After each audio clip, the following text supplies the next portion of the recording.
వివిధ రాసులలో రవి. జై శ్రీమన్నారాయణ.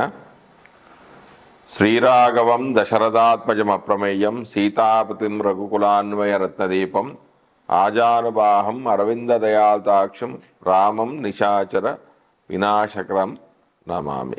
మన ఇప్పుడు ఈ వీడియోలో ద్వాదశ లగ్నాల వారికి రవి దశ యొక్క ఫలితాలు, అంటే రవి ఏ స్థానాల్లో యోగిస్తాడు, ఏ స్థానాల్లో యోగించడు అన్నది మనం ఈ వీడియోలో తెలుసుకుందాం.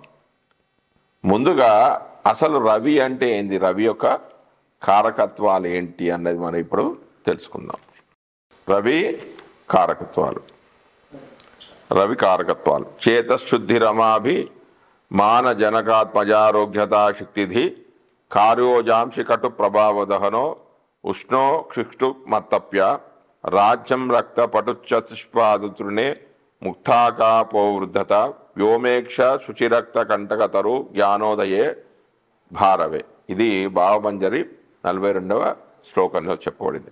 ఇతరులకు అపకారం కోరని మనశుద్ధి, ధన ప్రాధాన్యం అధికమైన ఆత్మాభిమానం, తండ్రి ఆత్మ ఆరోగ్యము, శక్తి బుద్ధి బలము, కార్యనిర్వహణ శక్తి, ఓజస్సు, కటువుగా ప్రవర్తించడం, కారం అంటే మిరియాల కారానికి రవి, మిరపకాయ కారానికి కుజుడు కారకుడు, ఇతరులపై ప్రభావం చూపగలగడం, అగ్నిశక్తి ఉష్ణశక్తి, ఆరోగ్యకరమైన ఉష్ణశక్తికి రవి అయితే వేడి అధికం చేయడానికి కుజుడు కారకుడు, కంటి అనారోగ్యము, మనుషులను పరిపాలించడం, రాజ్యము, ఎర్రని బట్ట అంటే ఎర్రని వస్త్రము, పశుబలము, గడ్డి, పత్రహరితానికి సూర్యకాంతి కారణమని వైజ్ఞానికుల యొక్క వివరణ.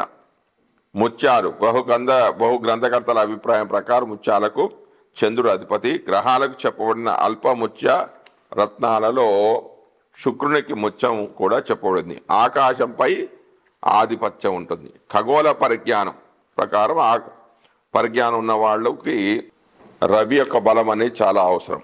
పెద్ద మనిషిగా వ్యవహరించడం, పైకి చూడడం అంటే తప్పు చేసిన వాడు అధైర్యవంతుడు, నేల చూపులు చూస్తాడు. గర్వం కలవాడు పై చూపులు చూస్తాడు. ఇది అధికమైన ఆత్మవిశ్వాసానికి ప్రతీక కాబట్టి ఆత్మకారకుడు రవి అని అంటారు. పవిత్రత, ఎరుపు రంగు, ముళ్ళ చెట్లు, జ్ఞానోదయము, పలువురు చెప్పిన విషయాలన్నింటినీ సమన్వయాత్మకంగా ఆలోచించి కొత్తదనంతో కూడిన ఆలోచనను పొందడం రవి కారకత్వాలకు చెందింది. భావమంజరి గ్రంథకర్త ముకుంద దేవకిన అభిప్రాయం ప్రకారం కాళిదాసు ఉత్తర కాలామృతాన్ని అనుసరించి వనపర్వత విహారం, పశు భయము, లోక వ్యవహార నైపుణ్యము, రాజాదిరాజుగా ఉండడం, శిరోరోగం అంటే తులాలగ్నంలో రవి ఇంకా బలహీన క్షేత్రాల్లో లగ్నంలో రవి ఉన్నప్పుడు తరచూ శిరోవేదన అనేది కలుగుతుంది. సౌరాష్ట్ర దేశాధిపత్యము, మధ్యాహ్న కాలంలో జన్మించిన వారికంటే దశమంలో బలం కలిగి ఉండడం, నదీ తీర నివాసము, దీర్ఘ కోపం అంటే రవి కోపం అనేది పైకి కనిపించదు, కుజుని యొక్క కోపం అనేది దాచుకోలేడు, అయినా పొగిడితే క్షమించడం మొదలైన విశేషాలు ఉంటాయి. ఇంకా అతి తీక్షణమైన స్వభావము, దుర్గా నిర్మాణము, ఆత్మరక్షణకు సంకేతం. సహజ బలము, శివ ఉపాసన, ధైర్యము, రాజాశ్రయము, ప్రభుత్వ ఉద్యోగానికి సంకేతం. అంటే రవి బలంగా ఉన్న వాళ్ళకి ప్రభుత్వ ఉద్యోగం వచ్చే అవకాశాలు ఉన్నాయి. దుష్టత్వం అంటే నాయకత్వ లక్షణాలు ఉన్నప్పుడు కొన్ని దుష్ట చర్యలు కూడా తప్పవు కదా. మరి భూమి, రుచి జ్ఞానము, పిరికి అంటే ధైర్యకారకత్వం, పిరికిదనానికి కారకత్వం రెండూ కూడా పరస్పర విరుద్ధంగా కనిపిస్తుంది. కానీ సింహానికి రవి అధిపతి సింహలగ్న జాతకులలో పైకి చాలా గంభీరంగా ధైర్యంగా కనిపిస్తూ లోపల పిరికిదనం కలిగి ఉండడాన్ని గమనించవచ్చు. ఈ ఘర్షణాత్మక స్వభావం వల్ల భయాలను లోపల దాచుకోవడం వల్ల వారిలో త్వరగా హృదయ రోగం అంటే హార్ట్ ప్రాబ్లం రావడానికి మనము గమనించవచ్చు. మానవలోకం అంటే వ్యయంలో రవి ఉన్నప్పుడు మళ్ళీ మానవులుగానే జన్మించే అవకాశాలు అనేవి ఎక్కువగా ఉంటాయి. మరో విశేషం ఏమిటంటే రవి బలంగా ఉన్నవారు మానవలోక సంబంధ విషయాలపై అధిక శ్రద్ధ చూపిస్తూ మానవత్వం కలిగి ఉంటారు. చతురంగా ఉండే పదార్థాలకు అధిపతి. ఎముకలు ప్రలాపం అంటే గర్వంగా మాట్లాడడం. ఉదరం రాశికారకత్వంలో ఉదరస్థానీయం సింహం అని ఒక పక్షం, దానికి అధిపతి రవి.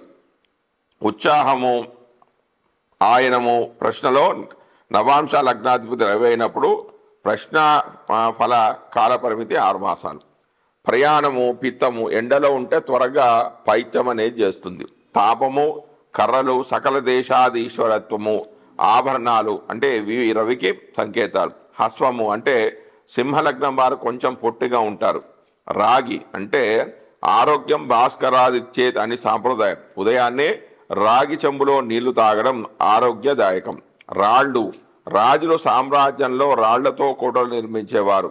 రవి గ్రహరాజు. పగడం గ్రహాలకు అల్పమూల్య రత్నాలలో రవికి పగడం అనేది చెప్పబడింది. రవికి సంబంధించిన రత్నం కెంపు తూర్పు దిక్కుకు అధిపతి. రవి బలంగా ఉన్నప్పుడు జన్మ ప్రదేశానికి తూర్పున నివసిస్తే వీళ్ళు బాగా రాణిస్తారు. శత్రువులను స్వాధీనం చేసుకోవడం, సత్వగుణము, యోగ్యత కలిగి ఉండడం, రక్తచందనం అంటే రవికి పూజలో రక్తచందనం ఉపయోగిస్తారు. రవి దోష పరిహారానికి దానం చేస్తారు. ఇవి రవి యొక్క కారకత్వాలు. తర్వాత సర్వదశ మహా సామాన్య విశేషాలు అంటే అన్ని దశలు సామాన్యంగా ఏ విధంగా ఉంటాయి. సర్వదశ సామాన్య విషయాలు. దశానాథుడి క్షేత్రాన్ని బట్టి ఫలితాలు. దశానాథుడు ఉచ్చను పొందితే ఆ గ్రహ దశలో గొప్ప అధికారము, కీర్తి, ధనము, అధిక విద్య, సుఖం అనేవి కలుగుతాయి. స్వక్షేత్రంలో ఉంటే ఆ గ్రహ దశలో దైవ చింతన, పుణ్యకార్యాచరణ, ఆరోగ్యము, కొంత ధనము అనేవి కలుగుతాయి. అధిక మిత్ర క్షేత్రంలో ఉంటే ఆ గ్రహ దశలో అధికారులకు ఆదరము, అధికార సుఖం అనేది కలుగుతుంది. మిత్రక్షేత్రంలో ఉంటే ఆ గ్రహ దశలో అభివృద్ధి, అధికారము, పూజ్యత అనేవి కలుగుతాయి. సమక్షేత్రంలో ఉంటే విద్య, ధనము, ఆధ్యాత్మిక చింతన అనేవి కలుగుతాయి. శత్రుక్షేత్రంలో ఉంటే ఆ గ్రహ దశలో దుఃఖము కలుగుతుంది. దశానాథుడు నక్షత్ర సంధిలో ఉంటే అతని దశలో దుఃఖాలు, వ్యాధులు కలుగుతాయి. ఛాయాగ్రహాలు శుభగ్రహ స్థానాల్లో, కేంద్ర కోణాల్లో ఉంటే శుభ ఫలితాలని ఇస్తాయి. దశానాథుడు చంద్రుడి నుంచి సంపత్తు, క్షేమ, సాధన, మిత్రతారల్లో ఉంటే ఆ గ్రహం శుభ ఫలితాన్ని ఇస్తుంది. చంద్రస్థితి రాశి మిత్ర, ఉచ్చ, ఉపచయ, కోణ సప్తమాలైతే ఆ గ్రహము శుభఫలాన్ని ఇస్తుంది. విపత్తార, ప్రత్యక్తార, నైదన తారలో ఉన్న గ్రహ దశలు తమ దశలో పాప ఫలితాన్ని కలిగేస్తాయి. తర్వాత రవి మహాదశ ఫలితాలు. రవి తన దశలో ఇచ్చే సామాన్యమైన ఫలితాలు ఏ విధంగా ఉంటాయి అంటే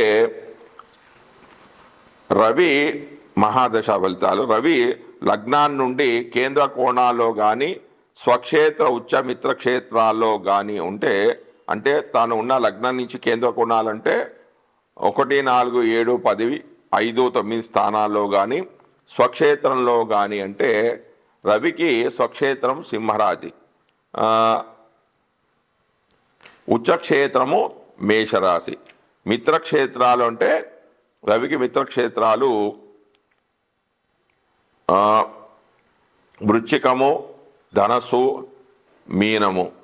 సమక్షేత్రాలు మిథునము, కన్య. ఇందులో ఉండి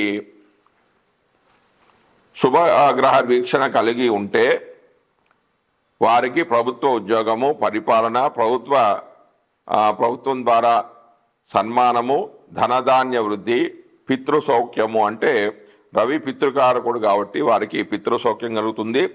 తండ్రి ద్వారా ధన వస్తు ప్రాప్తి కలుగుతుంది, అంటే తండ్రి ద్వారా ఆస్తి అనేది వారికి బాగా కలిసి వస్తుంది. ఆరోగ్యం ఉంటుంది, అంటే ఆరోగ్యం భాస్కరాదిత్య అని అన్నారు కదా, అంటే ఆరోగ్యానికి కారకుడు రవి కాబట్టి ఆరోగ్యం చాలా బాగుంటుంది. నేత్ర సుఖం ఉంటుంది, అంటే నేత్రాలకు కూడా కారకుడు రవి కాబట్టి, అంటే కుడి కన్నుకు రవి, ఎడమ కన్నుకు చంద్రుడు కారకుడు కాబట్టి నేత్రాలు కూడా చాలా అందంగా ఉంటాయి. విశేషమైన ఖ్యాతి కలుగుతుంది, అంటే పేరు ప్రఖ్యాతులు కలిగి ఉంటారు.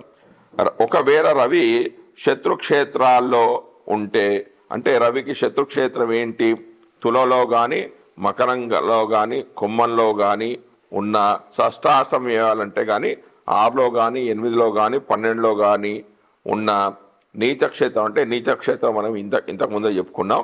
నీచక్షేత్రం అంటే తులలో ఉన్న పాపగ్రహ దృష్టి కానీ సంబంధం పొందితే, అంటే రవిగే ఒక పాపగ్రహం, ఆ రవికి ఇంకా పాపగ్రహాలైన కుజుడు కానీ శని కానీ రాహు కానీ ఈ గ్రహాలతో సంబంధం ఉన్న, అంటే ఆ గ్రహాలతో కలిసి ఉన్న ఆ గ్రహాల యొక్క దృష్టి ఉన్నా కూడా వారికి రవి దశలో జ్వరం కానీ శరీర పీడ కానీ కంటికి అనారోగ్య రావడం కానీ అగ్ని వల్ల, అంటే ఉష్ణానికి కారకుడు రవి కాబట్టి అగ్ని వల్ల, జంతువుల వల్ల ఆపద. ఇప్పుడు జంతువులు అంటే ఇప్పుడు ఈ కాలంలో వాహనాలు అన్నమాట. వాహనాల ద్వారా ప్రమాదాలు కానీ, శత్రువృద్ధి కానీ, ఉద్యోగ భంగం కానీ, తండ్రి విషయంలో విచారం కానీ, చిక్కులు కానీ, భోజన సౌఖ్యం లేకపోవడం కానీ, అంటే సరైన సమయానికి భోజనం లేకపోవడం కానీ, ఎక్కువగా డబ్బులు ఖర్చు కావడం కానీ, శత్రువుల వల్ల ధన నష్టం కానీ జరిగే అవకాశం అనేది ఉంది. ఇప్పుడు మనం రవి వివిధ రాశుల్లో రవి ఉండగా రవి దశలో కలిగే ఫలితాలు ఏ విధంగా ఉంటాయనేది మనం ఇప్పుడు తెలుసుకుందాం. ఉండగా రవి దశలో కలిగే సామాన్యమైన ఫలితాలు. మేషంలో రవి ఉంటే, అది మేషానికి రవి ఉచ్చస్థానం కాబట్టి అధికారులచే గౌరవించబడతారు. కీర్తి పుణ్యకార్య చరణం అనేది కలుగుతుంది. వృషభం అనేది శత్రుక్షేత్రం కాబట్టి దుఃఖము, దేహబాధ, ధన వాహన భార్యాపుత్ర సంబంధమైన అశుభ ఫలితాలు అనేవి కలుగుతాయి. మిథునంలో ఉంటే మిథునం అనేది సమక్షేత్రం కాబట్టి విద్యా రచనలు, పురాణ ఇతిహాసాదులందు ఇష్టం కలగడం, వ్యవసాయ వ్యాపారాల్లో లాభము, ధనధాన్య వృద్ధి, గౌరవం అనేది కలుగుతాయి. కర్కాటకంలో ఉంటే ధనము, గౌరవము, సుఖానుభవము, అస్థిర త్యాగగుణము, గొప్పవానిగా ఖ్యాతి, భార్య వ్యతిరేకమవడం అనేది జరుగుతూ ఉంటుంది. అంటే కర్కాటకం కూడా మిత్రక్షేత్రమే. సింహం అంటే స్వక్షేత్రంలో రవి ఉంటే భార్యాపుత్రులతో సుఖం అనేది ఉంటుంది, అధిక ధనము, కీర్తి అనేవి కూడా కలుగుతాయి. ఇక కన్యలో ఉంటే, కన్య కూడా సమక్షేత్రమే. అంటే కన్యా రాశికి అధిపతి బుధుడు. బుధుడు రవికి సమక్షేత్రం కాబట్టి భగవత్ పూజ, పోయిన సంపద లభించడం, సన్మానాలు అనేవి కలుగుతూ ఉంటాయి. తుల అనేది రవికి నీచ రాశి కాబట్టి తన ఉన్న స్థలాన్ని వదిలి వేరే దగ్గరికి వెళ్తారు. అంటే కొందరికి విదేశీయానం కూడా చేస్తారు. విదేశీయానము, చోరాగ్ని బాధలు, భార్యకు సంతతికి బాధలు కలగడం జరుగుతాయి. వృచ్చికం అనేది మిత్రక్షేత్రం కాబట్టి నాస్తికత్వము, శస్త్రచికిత్సలు, మానసికమైన శారీరక బాధలు కూడా కొంచెం కలిగే అవకాశం ఉంది. ధనుసులో ఉంటే శాస్త్ర పాఠవం, విద్వాంసులతో కలియక కీర్తి, భార్యాపుత్రులతో సుఖజీవనము, అధిక సంపదలు కలుగుతాయి. ఇక మకరంలో ఉంటే గొప్ప సౌఖ్యము, అధిక దుఃఖము, పక్షవాదాది అనారోగ్య సమస్యలు ఉంటాయి. అంటే మకర కుంభాలు రవికి శత్రుక్షేత్రాలు కాబట్టి సుఖాన్ని పొందినా కూడా కొంచెమే ఉంటుంది, అధిక దుఃఖము, అనారోగ్య సమస్యలు కూడా ఉంటాయి. కుంభంలో ఉంటే అసలు సుఖమే లేకపోవచ్చు, మానసికమైన దుఃఖం కలుగుతుంది. భార్య, ధనము, సంతతి వారికి మొదలైన వారికి అశుభ ఫలితాలు కలిగే అవకాశం ఉంది. ఇక మీనం అనేది మిత్రక్షేత్రం కాబట్టి వివిధ రకాలైన సుఖాలు కలుగుతాయి. ఎక్కువ ధనము, దైవారాధన అనేది వీళ్ళు ఎక్కువగా చేస్తారు. ఇక మనం లగ్నాల వారిగా, అంటే 12 లగ్నాల వారికి ఏ స్థానంలో రవి ఉంటే ఎలాంటి ఫలితాలు ఇస్తాడు అనేది మనం ఇప్పుడు తెలుసుకుందాం. ముందుగా మేషలగ్నం. మేషలగ్నం వారికి రవి దశ ఫలితాలు. మేషలగ్నం వారికి రవి పంచమాధిపతి. రవి 1, 4, 5, 9 ఈ స్థానాల్లో ఉంటే బాగా యోగిస్తాడు. అంటే మేషలగ్నం వారికి రవి జన్మంలో కానీ, చతుర్థమైన కర్కాటకంలో కానీ, పంచమైన సింహంలో కానీ, నవమైన ధనుసు రాశిలో ఉంటే రవి బాగా యోగిస్తాడు. ఈ లగ్నానికి రవి పంచమాధిపతి అని చెప్పాడు. కాబట్టి అసలు పంచమాధిపతి అంటే ఏంటి, అసలు పంచమంలో ఏమేమి ఉన్నాయి అనేది మనం ఇప్పుడు తెలుసుకుందాం.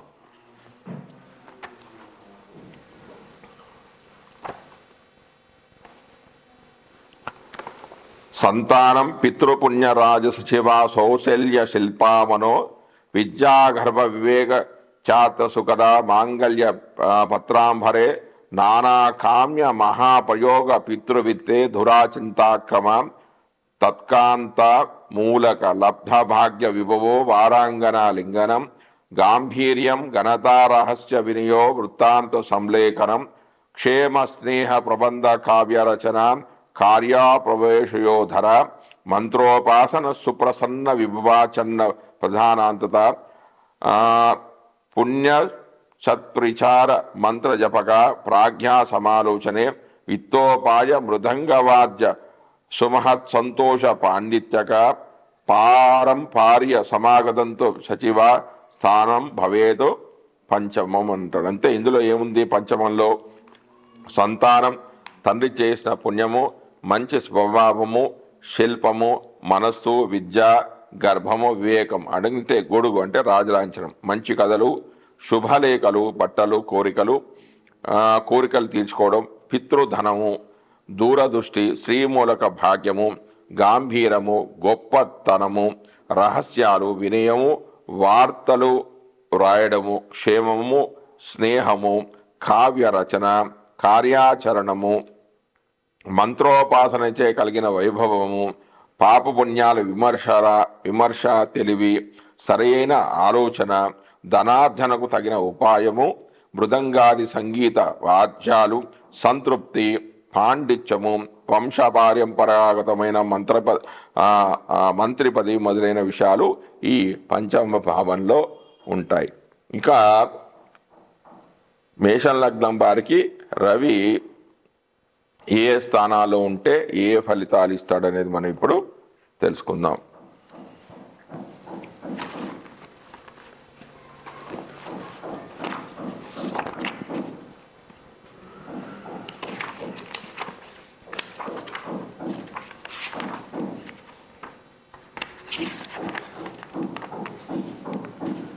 మేషలగ్నానికి లగ్నమందు అంటే లగ్నంలో రవి ఉన్న ఎడల రవి దశ మంచిగా యోగాన్ని కలిగజేస్తుంది. అంటే మేషలగ్నంలో రవి ఉచ్చస్థానం. అది తన వంశంలో పేరు ప్రతిష్టలు కలవాడుగా ఉంటాడు, దైవభక్తు కలవాడుగా ఉంటాడు, పరోపకారి ఉంటాడంటే ఇతరులకు సహాయ సహకారాలు చేస్తుంటాడు, దయాదాక్షిణాలు కలిగి ఉంటాడు, రాజకీయ సన్మానాలు కూడా పొందుతూ ఉంటాడు. ఈ దశ అంటే ఆ రవిని ఏ పాపగ్రహాలు చూడకపోతే, పాపగ్రహాల దృష్టి కానీ యుతి కానీ లేకుండా ఉంటే ఈ రవి దశ చాలా మంచిగా యోగిస్తుంది. మంచి గొప్ప ఉద్యోగము లభించే అవకాశం ఉంది. ఇక ద్వితీయంలో రవి ఉంటే అంటే మేషం నుంచి ద్వితీయం ఏమైంది, వృషభం అయింది. వృషభం అనేది రవికి శత్రుక్షేత్రం. ఇది ధనస్థానం, ధనము, కుటుంబము, వాక్స్థానం. ఈ స్థానంలో ఒకవేళ రవి కానీ ఉన్నట్టయితే డబ్బులు సంపాదిస్తాడు, కానీ సంపాదించిన ధనమంతా కూడా ఖర్చు అవుతుంది. అంటే కాబట్టి ధనస్థానంలో రవి ఉంటే స్వల్ప ధనమే కానీ విశేషమైన ధనం అనేది వీరికి ఉండదు. ఇక తృతీయంలో ఉంటే, తృతీయము విక్రమము, సోదర భావం అంటే విక్రమ భావం, ధైర్య సాహసాలకు సంబంధించిన ఆ భావం. ఆ భావంలో రవి ఉంటే ధైర్య సాహసాలు మెండుగా ఉంటాయి. ఈ రవి దశ అనేది మామూలుగా యోగిస్తుంది. ఎందుకంటే ఈ మిథునానికి అధిపతి అయిన బుధుడు రవికి సముడు, కాబట్టి అంత ఎక్కువగా ఫలితాలు ఇయ్యడు, మామూలుగా ఫలితాలు ఉంటాయి. ఇక చతుర్థంలో రవి ఉన్న మాతృ సౌఖ్యం అనేది చాలా ఉంటుంది, అంటే కొంచెం తక్కువగానే ఉంటుంది. చతుర్థము మిత్రక్షేత్రమైంది. కర్కాటక రాశాధిపతి అయిన చంద్రుడు రవికి మిత్రుడు కాబట్టి మామూలు ఫలితాలు ఉంటాయి. ఈ రవిదశ యోగిస్తుంది. ఒకవేళ పంచమంలో రవి ఉంటే, పంచమం ఏంటి? సింహరాశి, సింహరాశాధిపతి రవి కాబట్టి తన సొంత ఇంట్లోనే రవి ఉన్నట్లయితే ఈ రవిదశ చాలా యోగిస్తుంది. ఇది సంతానానికి, విద్యకు, మంచి ఆలోచనకు సంబంధించిన భావం కాబట్టి ఇందులో ఉంటే బాగా తేజవంతులుగా ఉంటారు, పేరు ప్రతిష్టలు చాలా బాగా ఉంటాయి. కానీ ఒక్కడే పుత్రుడు ఉండే అవకాశం అనేది ఉంటుంది. ఈ రవిదశ చాలా విశేషంగా యోగిస్తుంది. ప్రభుత్వ మూలకంగా సన్మానాలు పొందుతారు. ఒకవేళ దీని తర్వాత షష్టమం అంటే 6వ స్థానంలో రవి ఉంటే ఇది యోగించదు.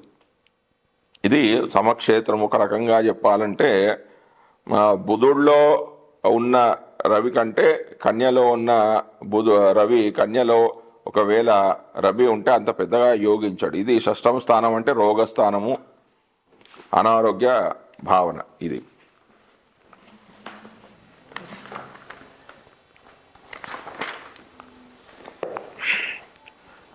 విక్రమం శత్రురోగ రుణాలు, పోటీ పరీక్షలు. దీనికి అంటే ఇందులో ఉంటే వాళ్ళు బాగా కష్టపడాల్సి ఉంటుంది. ఏదైనా సాధించాలంటే బాగా దీనిలో ఈ స్థానంలో ఉంటే కొంచెం శరీర పీడ కలుగుతుంది, అనారోగ్య సమస్యలు ఉంటాయి. సంతాన విచారం అనేది కలుగుతుంటుంది, సంతానానికి కూడా కొంచెం అనారోగ్య సమస్యలు ఉంటాయి. ఇందులో షష్టమంలో రవి ఉంటే అంత యోగించదని చెప్పొచ్చు. పిత్రార్జిత విత్తవంతి అంటే తండ్రి ద్వారా ఏదన్నా సంపాదించుకుంటే అది మొత్తం కూడా ఖర్చు అయ్యే అవకాశం కూడా ఉంది. ఇక సప్తమంలో రవి ఉంటే, సప్తమం అంటే అక్కడి నుంచి మేషలగ్నం వారికి సప్తమం తుల అయింది. తుల అనేది రవికి నీచ స్థానం కాబట్టి ఇందులో ఉంటే సంతాన విచారం కలుగుతుంది, సంతానం గురించి బాగా ఆలోచిస్తూ ఉంటారు, విశేషమైన నష్టం అనేది కలుగుతుంది, అరిష్టం అనేది కలుగుతుంది, తండ్రికి అనారోగ్య సమస్యలు అనేవి కలుగుతుంటాయి. ఇక అష్టమంలో రవి ఉంటే రవిదశ అనేది వీరికి యోగించదు. శరీర పీడ, ధన నష్టము, సంతాన విచారం అనేది కలుగుతుంది. ఒకవేళ అష్టమంలో ఉంటే,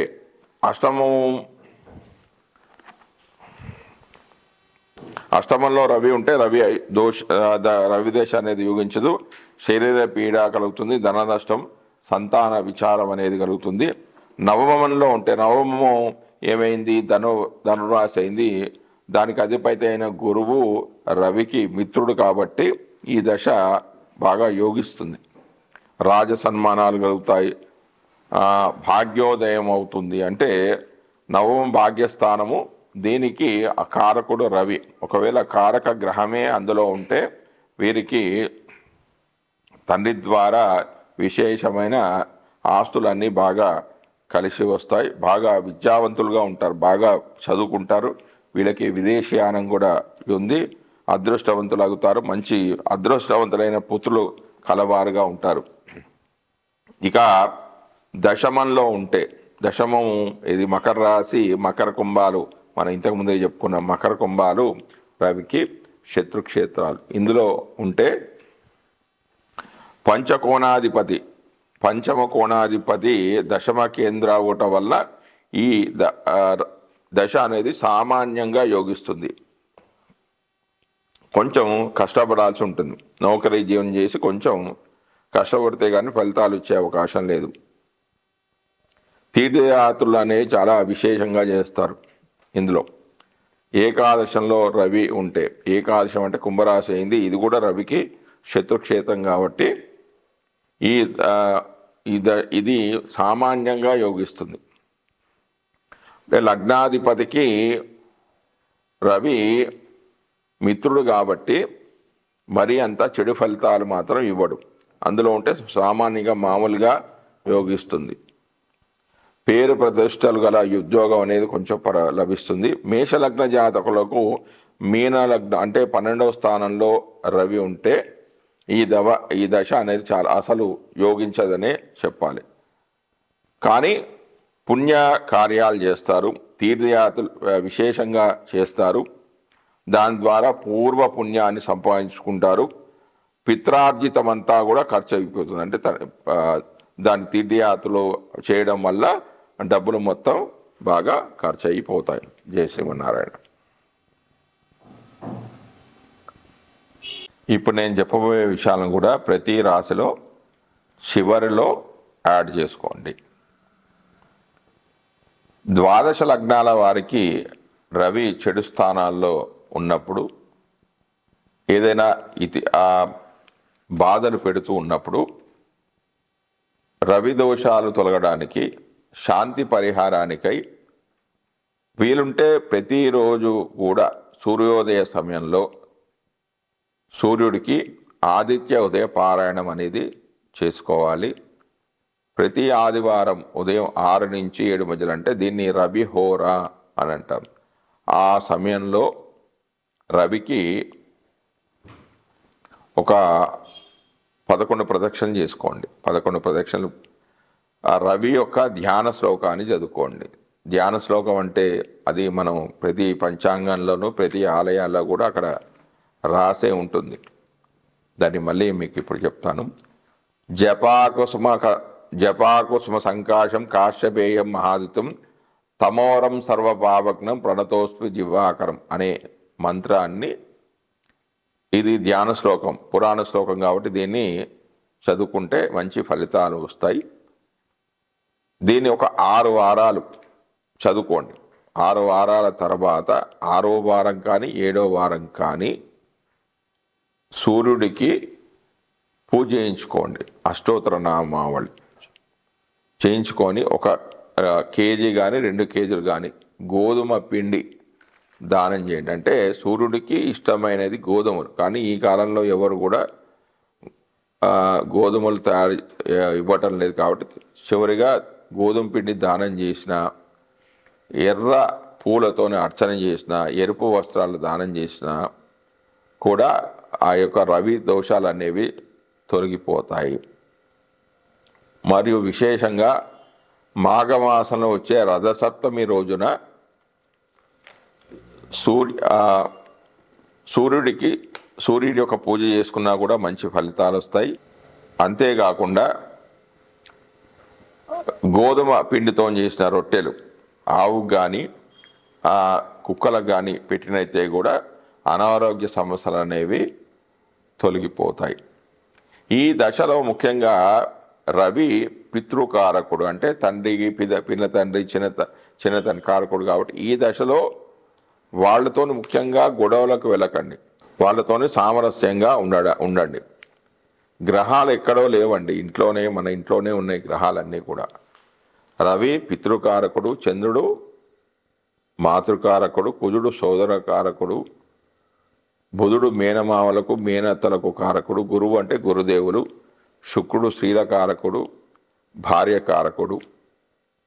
కాబట్టి ఆ దశ బాలైనప్పుడు ఆ బంధువులతో గొడవలు పెట్టుకోకుండా ఉంటే చాలు, మంచి ఫలితాలు వస్తాయి. మీరు ఎన్ని పూజలు బయట చేసినా కూడా ఇంట్లో వాళ్ళతో గొడవ పెట్టుకుంటే ఆ గ్రహాలు ఇచ్చే ఫలితాలు వాళ్ళు ఇవ్వరు. కాబట్టి ఇంట్లో వాళ్ళతో కూడా మంచిగా సఖ్యంగా మెలగండి. ఆ లగ్నానికి లగ్న పంచమ నవంబాధిపతి ఒకవేళ రవి అయితే వీళ్ళు కెంపును ధరించవచ్చు. అంటే రవికి కెంపు అనేది చెప్పబడింది కాబట్టి కెంపుని ధరిస్తే మంచి ఫలితాలే వస్తాయి. జై శ్రీమన్నారాయణ.